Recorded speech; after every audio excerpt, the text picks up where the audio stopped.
सुनावणी झालेली आहे 5 तारखेला.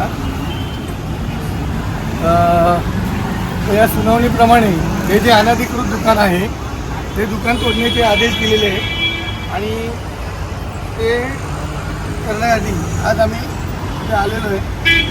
हे आमच्या मालकीचंच आहे आणि हे आतमध्ये जे घुसखोर आहेत त्यांनी म्हणजे आम्ही ज्यांना दिलेलं भाड्याने त्यांनी यांना सबलेट केलेलं आहे आणि आम्ही त्यांना आता विनंती करतो आहे कृपया 8/10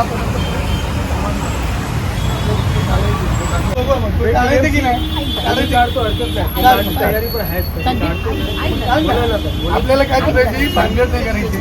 प्रॉपर काल तुझं पण नुकसान नाही झालं पाहिजे.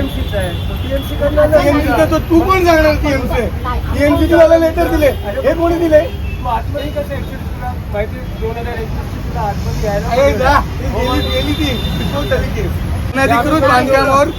अनधिकृत बांधकामावर सुनावणी पण कार्यवाही काही सुनावणी नाही. सुनावणीच्या आधीच आहेत. हे बघा 12 आदेश आहेत. 12 आदेश आहेत आणि 6 दिवस झाले तर मला सांगितलं 15 दिवसाच्या आत तोडा आणि आमची स्वतःच्या मालकीची हो हे वाचा काय लिहिले वाचा. तुम्ही झाले कोर्ट आणि न्यायालय आणि कॉर्पोरेशन. ठीक आहे हे काम न्यायालयाचं आहे. बरं ठीक आहे आपण बघूया काय होते ते.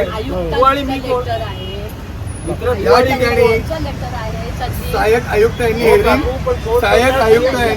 करून हे आदेश दिलेले आहेत आणि हे अनधिकृत बांधकाम आहे हे नमूद केलेलं आहे. याच्यामध्ये नमूद केलेलं आहे 10/8 व्यतिरिक्त महापालिकाने नमूद केलं. महापालिकाने नमूद केलेलं आहे. आम्हाला सर्वस्वी अधिकार आहे. आम्ही मालक म्हणून आम्हाला सर्वस्वी अधिकार आहे. तर त्या अधिकाराने आम्ही आता हे दुकानावर कारवाई करत आहेत. आम्ही त्यांना विनवणी केली की बाबा तुम्ही तुमचे सामान काढा अथवा तुमचं काय नुकसान झालं तर आम्ही त्याला जबाबदार नाही.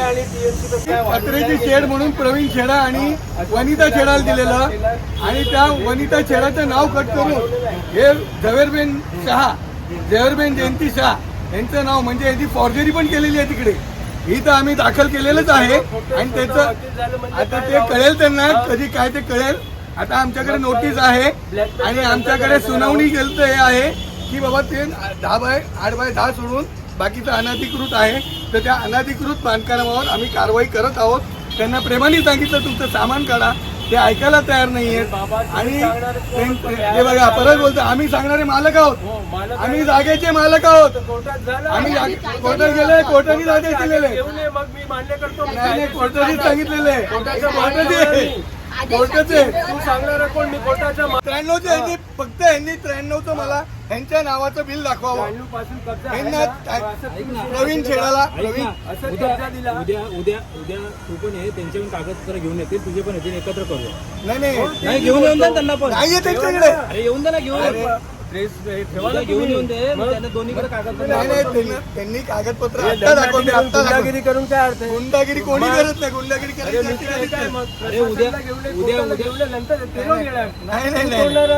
मी बघतो काय करेन. व्यापारी म्हणतो समोरच्या गाळ्याचे त्यांनी दुकान तिथे 2 गाळे घेतलेले आणि यांनी दावा केलाय. दाखवतो ना कुठे नाव आहे माझे सर्व तू बोलला गोखलेवर माझं आहे पुढे गोखलेवर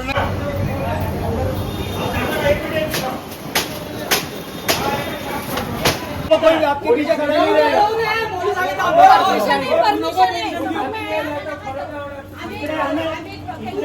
दादागिरी करून गुंडे आले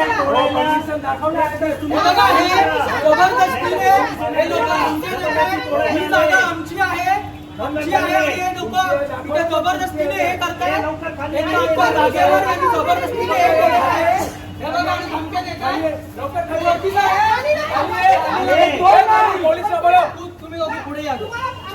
आप लोग समझो ये लोग के पास पेपर है. पेपर्स ये लोग के पास है. आप लोग तकलीफ में आएंगे.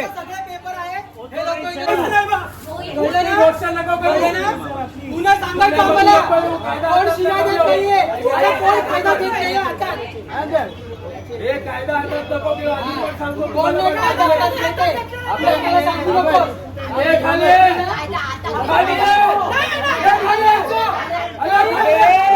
कोण नाही हक्काची जगह